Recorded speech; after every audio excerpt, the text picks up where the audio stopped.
Mesdames, Messieurs, peuple congolais, peuple d'Afrique, je vais vous poser des questions. Où est-ce qu'on rencontre le plus grand nombre de dictateurs en Afrique noire? C'est en Afrique francophone qu'on rencontre le plus grand nombre de dictateurs. Et il y a d'ailleurs une sous-région qui s'appelle la région d'Afrique équatoriale ou l'Afrique centrale, où 100% de ces régimes sont tous des régimes dictatoriaux, tyranniques, anticonstitutionnels, antisociaux et surtout criminogènes.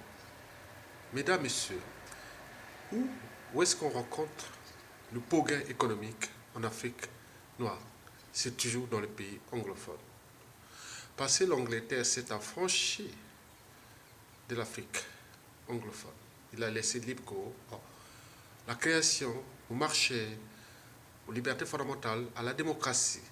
Même si aujourd'hui, tous les dictateurs qui restent encore dans les régions d'Afrique anglophone sont tenus par les Africains eux-mêmes, par leur comportement et leur mentalité. Ils ne sont pas commandés depuis la cour de la reine à Londres.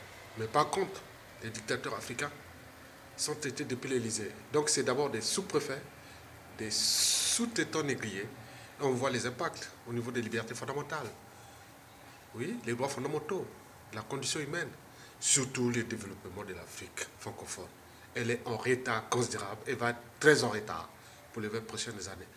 Vous verrez que le rang de la France est parallèle au rang de l'Afrique francophone. Ça veut dire que plus vous voyez que la France est en train de se dégrader, l'Afrique francophone est en train de se dégrader aussi.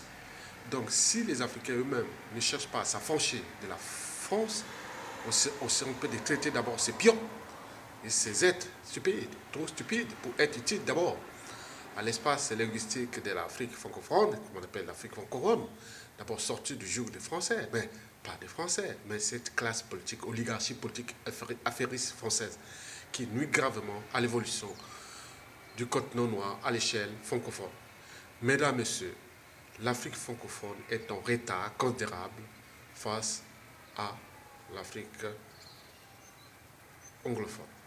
Alors, hormis l'Afrique du Sud, nous avons l'espace naturel francophone, surtout dans le bassin du Congo, où la plupart des pays sont francophones, avec des richesses vraiment